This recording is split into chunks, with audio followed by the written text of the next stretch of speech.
Merci, cher ami. Merci à l'association ML, que je remercie vraiment de nous réunir avec nos collègues et amis ici présents. Vous savez que c'est toujours un plaisir de vous retrouver. Alors oui, je vais parler de la BPCO, une maladie assez fréquente et assez grave, et vous allez voir, on va découvrir ce que c'est réellement cette maladie de façon pratique, parce qu'elle est parmi nous, il faut la diagnostiquer pour éviter des complications parfois très graves. Alors pourquoi en parler? Parce qu'elle concerne quelques centaines de millions de patients dans le monde, et je ne vous parle pas des cas sous-diagnostiqués, parce qu'elle tue 3 millions de patients chaque année, et parce que c'est la troisième cause de mortalité par maladie. Et malheureusement, la BPCO reste fréquente, et même sa mortalité reste fréquente dans les pays à faible revenu. Alors, c'est quoi cette BPCO? C'est une maladie des bronches et des alvéoles. Donc, au-delà de la maladie bronchique, elle touche l'alvéole, ça veut dire la profondeur du poumon, ça sous-entend la zone d'échange. Elle va donner une obstruction qui est fixe, persistante, évolutive, il n'y a pas de retour en arrière, et elle va donner cliniquement des symptômes qui deviennent chroniques et qui handicapent le patient. Elle est surtout liée au tabagisme, mais on verra à la fin qu'il y a des BPCO chez les non-tabagiques. Enfin, elle évolue par exacerbation, et ce sont ces exacerbations qui sont la cause de mortalité. Donc atteinte bronchique, atteinte des alvéoles, obstruction permanente, des symptômes permanents et chroniques. Donc là, la cigarette tue, la cigarette donne beaucoup de méfaits, dont la BPCO, sauf qu'en fumant, il y a des gens à qui il n'arrive rien et d'autres qui font plusieurs méfaits liés au tabac. Et concernant la BPCO, on s'est rendu compte que c'est une histoire de gènes, c'est une histoire d'environnement et c'est un temps d'exposition, même si la consommation elle est faible. Et il y a aujourd'hui cette notion du ghetto mix qui fait qu'on n'est pas égaux face au tabagisme. Alors, le poumon sain, c'est quoi? La principale caractéristique du poumon, c'est son élasticité. Sauf qu'en fumant, on va agresser les différentes structures et donc on va commencer d'abord par épaissir, rigidifier la paroi bronchique, ce qui va donner cette obstruction fixe et progressive. Mais ce qui est encore plus grave, c'est que ça va détruire le tissu élastique des alvéoles. Vous savez, l'élastique, quand il devient ancien, il perd son élasticité, vous voyez un petit peu à quoi il ressemble? Et bien c'est ce qui arrive au niveau de l'alvéole, donc elle va se relâcher, les alvéoles vont confluer, ça va donner des gros ballons rigides qui ne servent à rien parce qu'ils ne sont plus des surfaces d'échange et donc ils vont handicaper le patient. Et donc qui dit alvéole dit quand même cette petite surface microscopique qui est vitale parce que sans elle on ne serait pas tous en vie. C'est un geste que vous faites tout le temps, maintenant vous respirez, vous n'en êtes pas conscient et c'est vital pour chaque cellule de votre corps. Donc quand on détruit les alvéoles, vous imaginez que ça peut être très très grave. Donc au final la BPCO c'est quoi? Ce sont des bronches qui ne font pas passer l'air facilement, donc le patient a du mal à rentrer l'air et surtout à le sortir, et en plus il est distendu. Vous avez des poumons distendus par ces alvéoles anormales, et puis n'oubliez pas qu'il y a une cavité rigide, donc une cage thoracique rigide qui bloque le poumon, donc le patient quand il veut respirer, déjà qu'il a du mal à respirer dans les mouvements d'air, eh bien, il est bloqué par cette cage thoracique, il n'a plus assez d'espace à cause de la distension alvéolaire. Donc vous imaginez un petit peu le mal des patients. Alors la BPCO, elle est très grave parce que quand on détruit la surface d'échange, vous avez une défaillance respiratoire, mais aussi de différents organes. Et on avait dit déjà en 90 que ce serait la troisième cause de mortalité en 2020. Or, la BPCO n'a pas attendu. Et en 2016 déjà, c'est la troisième cause de mortalité après les cardiopathies ischémiques et les AVC. Donc vraiment, c'est une maladie qui tue. Alors maintenant, qu'est-ce qui tue concrètement? Qui dit maladie chronique dit des pics. Donc on aura des petites évolutions qu'on va appeler exacerbations. Et dans la moitié des cas, ces exacerbations sont d'origine infectieuse. Donc il faut penser à infection. Pourquoi? Premièrement pour l'éviter, certes, mais quand elle est là, pour la traiter correctement. Et le problème, c'est que chaque exacerbation va augmenter le seuil des anomalies dont on vient de parler et malheureusement rapproche le patient de l'insuffisance respiratoire et de la défaillance multisystémique.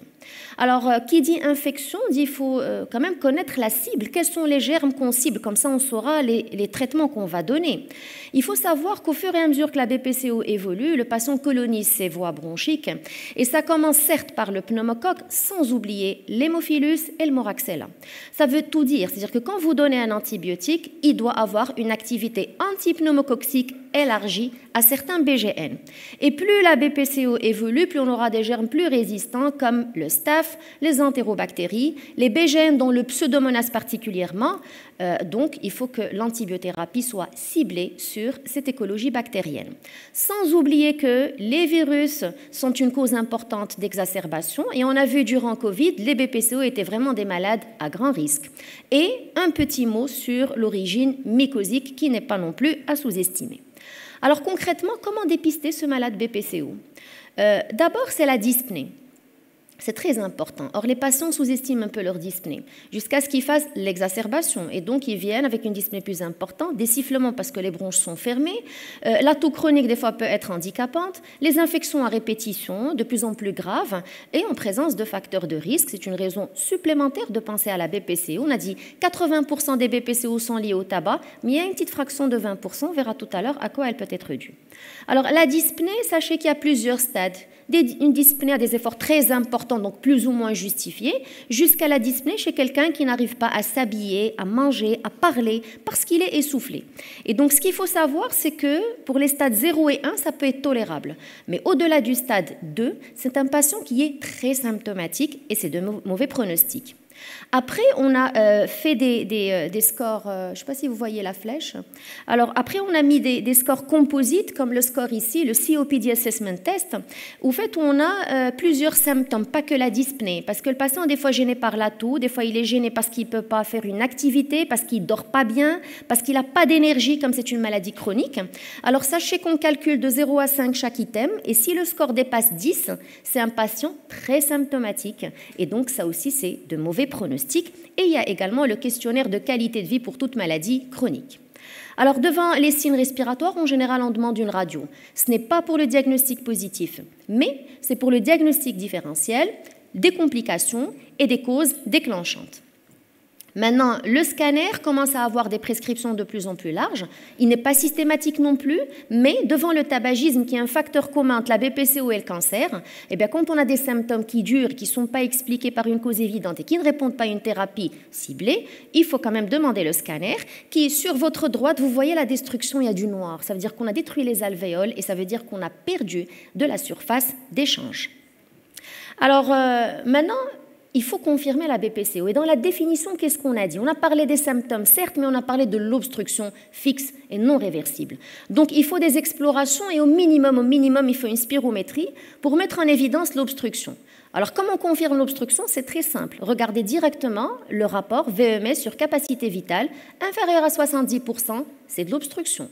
Maintenant, il y a plusieurs maladies qui vont donner l'obstruction bronchique. Il faut qu'elle soit non réversible ou peu réversible. Donc, le VMS reste inchangé, ou alors il y a des petits gains, mais pas très importants. En général, c'est moins de 200 millilitres, et surtout en pourcentage, c'est moins de 12%.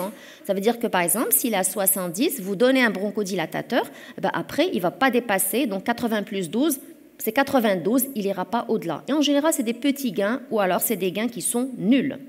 Alors, on restera toujours avec le VMS. Regardez toujours ce VMS. S'il est supérieur à 80%, ben la fonction est encore bien. On va parler d'un trouble léger. Entre 50 et 80, le trouble est dit modéré. Entre 30 et 50, il est sévère. Et sachez qu'il y a des patients qui ont des VMS inférieurs à 30. On voit des 20, des 18, des 15, des 12. C'est des patients vraiment très, très sévères. Alors, je vous montre, ça c'est une plétismo, mais regardez la partie supérieure. C'est là la spirométrie. VMS sur capacité vitale à 42. Bronchodilatation, il reste à 43. Il est inférieur à 70%, n'est-ce pas? C'est de l'obstruction. Ensuite, je regarde le VMS. Il est à 52. Il reste à 54. Il a gagné 2%. Ben, il n'est pas réversible. Et en plus, 52 ou 54, il est quand même sévère. Donc ici, avec la clinique, j'ai confirmé le diagnostic de BPCO. Après, quand on a une exploration plus complète, on peut voir des signes de distension et surtout la DLCO, vous savez, la diffusion du CO au niveau de la membrane alvéolo-capillaire. C'est un signe très sensible. Quand il est abaissé, ça veut dire qu'il y a une destruction importante des alvéoles. Maintenant, le patient, ce n'est pas un chiffre. Le patient, il vient pour une plainte. Et donc, il faut qu'on mette le patient dans une case selon son phénotype. Et actuellement, en fait, on a 3 types de patients.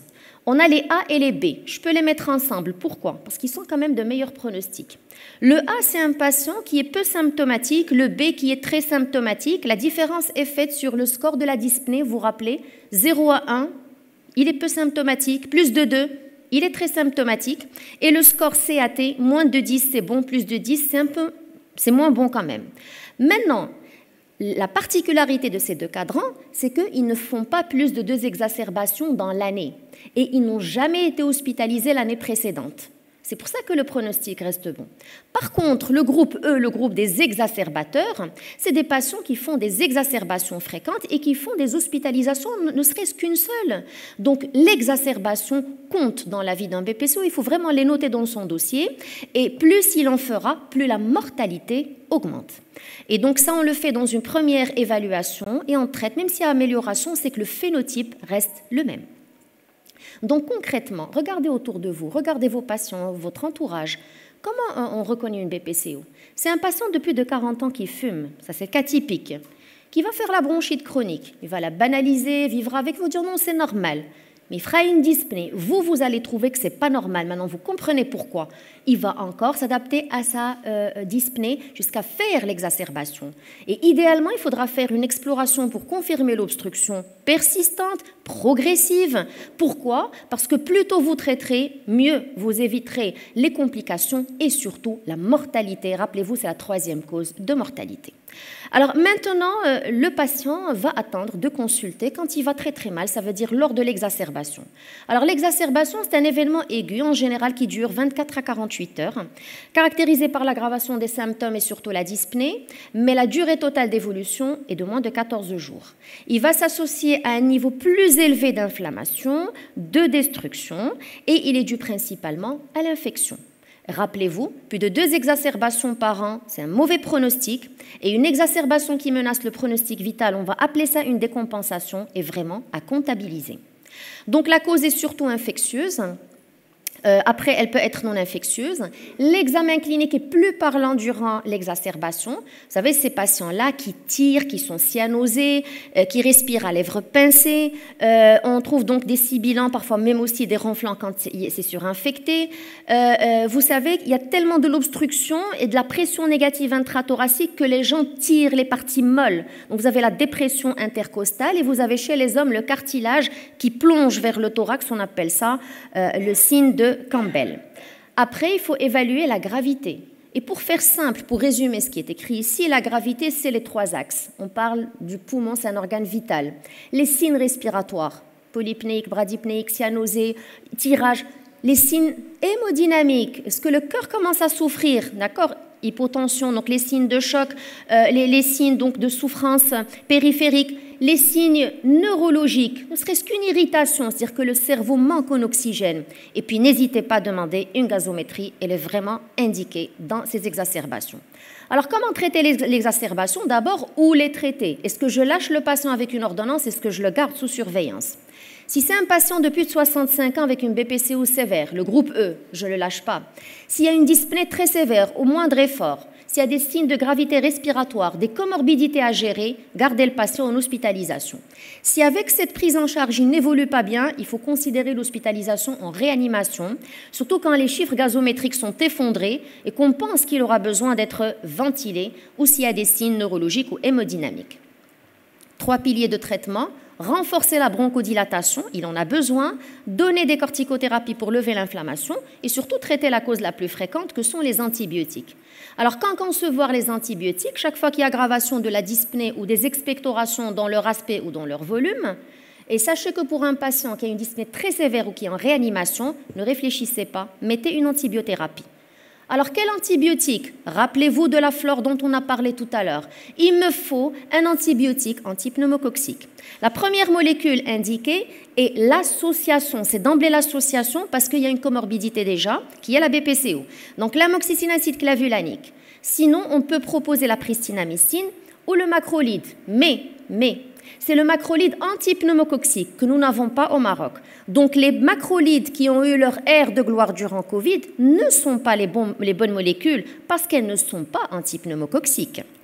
Ensuite, deuxième intention, céphalo 3e génération.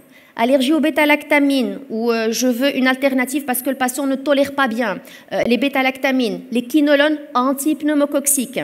Et puis les autres familles comme les cyclines, comme les macrolides habituels ne sont pas indiquées. Et si ça ne marche pas, je préférais me baser sur les données de l'examen cytobactériologique des expectorations, donc qui est indiqué chaque fois qu'il y a eu échec, qu'il y a eu infection à pseudomonas, qu'il y a eu obstruction sévère à la base ou un patient en réanimation ou fortement immunodéprimé par d'autres causes. Donc concrètement, on va voir, les antibiotiques ne sont pas systématiques. Donc si vous n'avez pas une purulence franche, vous pouvez ne pas donner et surveiller. Sauf qu'à 48 heures, si ça ne marche pas, mettez des antibiotiques parce que vous n'avez pas le choix. Si vous avez un malade grave, en soins intensifs, en réanimation, considérez quand même l'antibiothérapie. Alors, il faut voir que les antibiotiques vont rester globalement les mêmes. L'association amoxiclave est indiquée en première intention. Vous avez les céphalos troisième génération. Vous avez, en cas de facteur de risque, c'est des molécules qu'il faut quand même préserver. Il ne faut pas avoir la main facile à les donner, les fluoroquinolones antipneumococciques. Et puis après, on peut élargir le spectre en couvrant les germes qu'on a vus tout à l'heure.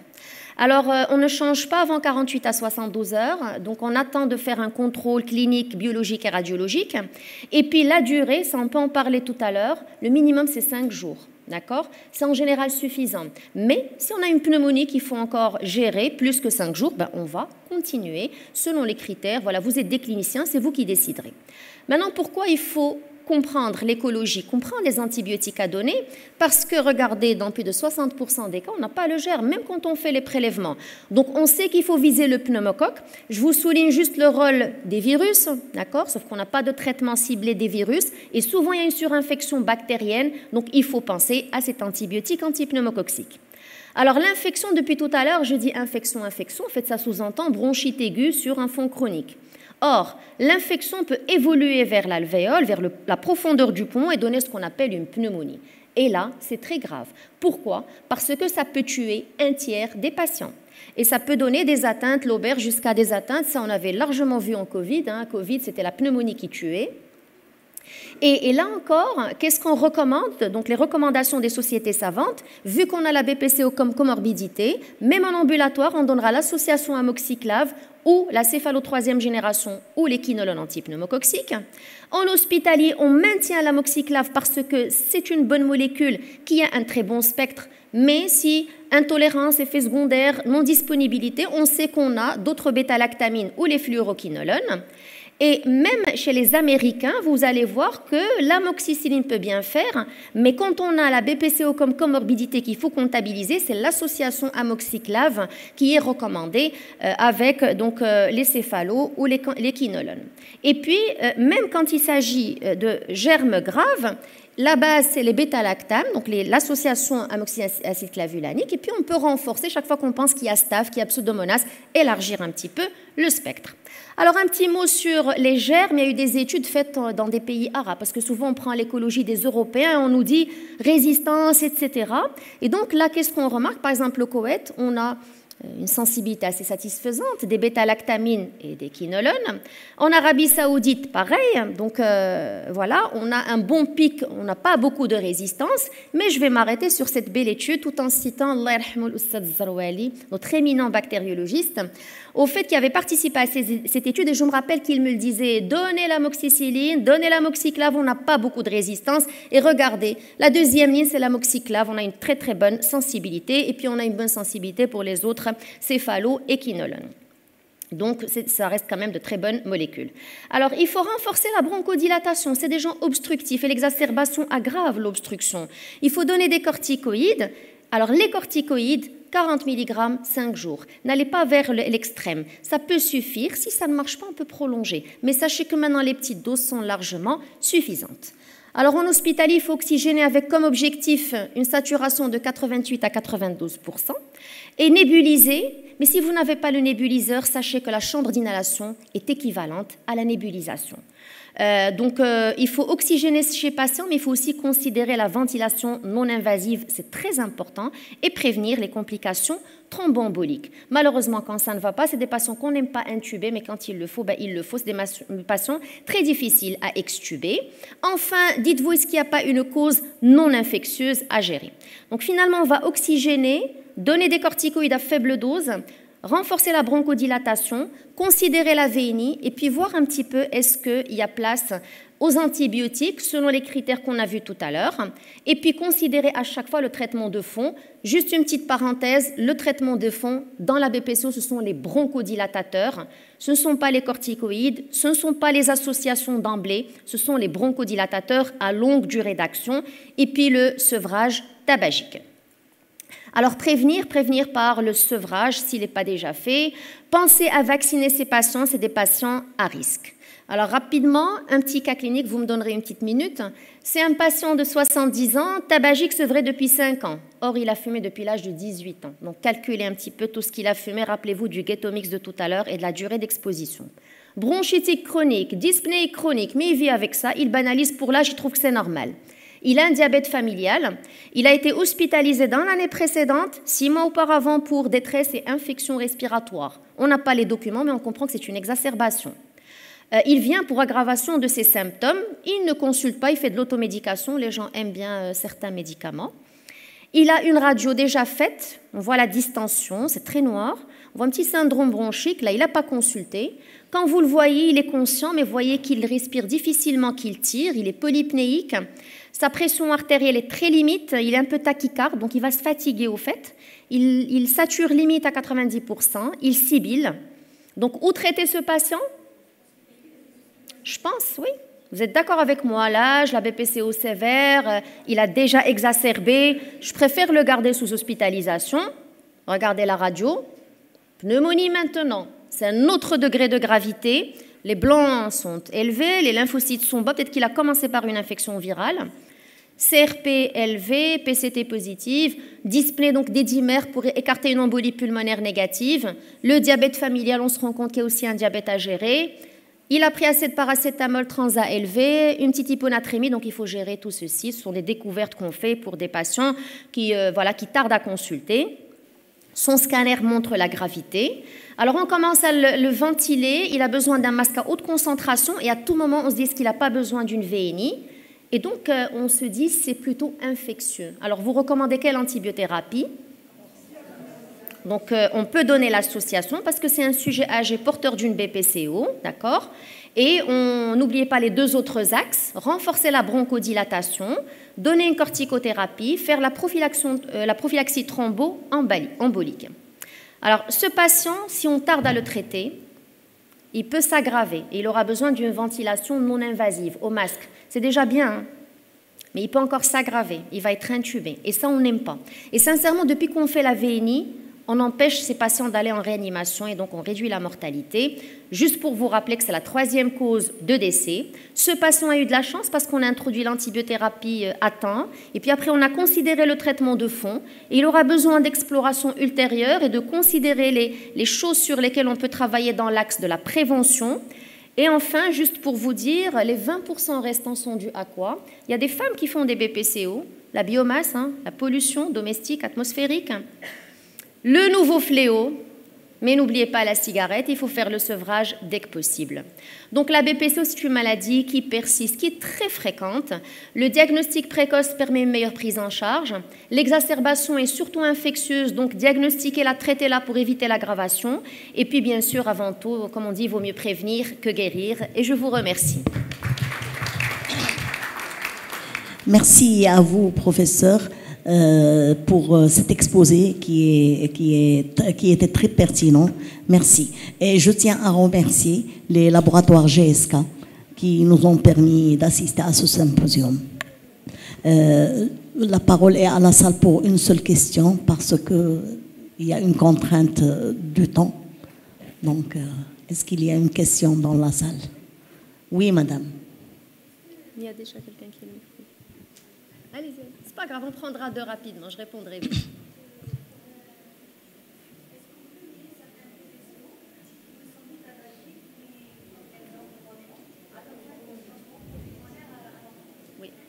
Alors, il y a des facteurs sûrs, comme le tabagisme et le déficit en alpha-antitrypsine, des facteurs secondaires, parmi lesquels l'infection dans le jeune âge, la prématurité, le reflux, puisqu'on vient d'en parler, et le bas niveau socio-économique, parce que ça peut donner des problèmes de nutrition, de flore bactérienne, voilà, d'infection encore une fois. Donc, effectivement, ça se peut, mais c'est des pistes qui ne sont pas confirmées comme pour le tabagisme.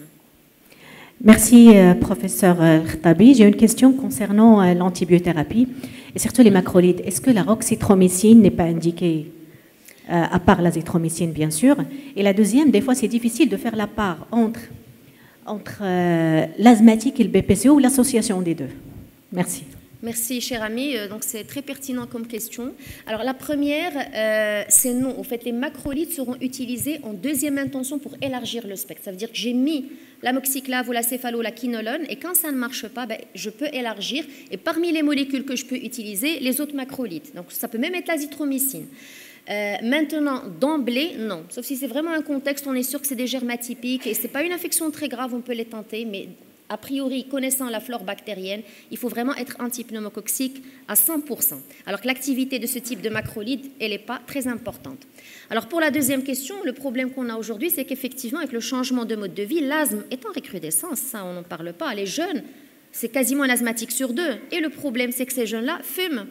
La cigarette, la chicha, la cigarette électronique et j'en passe. Donc, c'est des futurs BPCO. Ce qui fait que l'association qu'on appelle l'overlap syndrome, elle sera de plus en plus fréquente. Alors, comment on fait la part des choses? C'est surtout sur l'exploration, elle doit être vraiment très pertinente. Et des fois, on fait le test aux corticoïdes et on reprend 15 jours après pour être sûr, est-ce que c'est de l'asthme? Parce que le pronostic n'est pas du tout le même.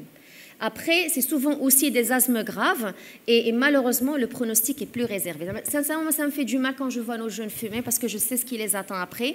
Et la BPCO tue plus que certains cancers.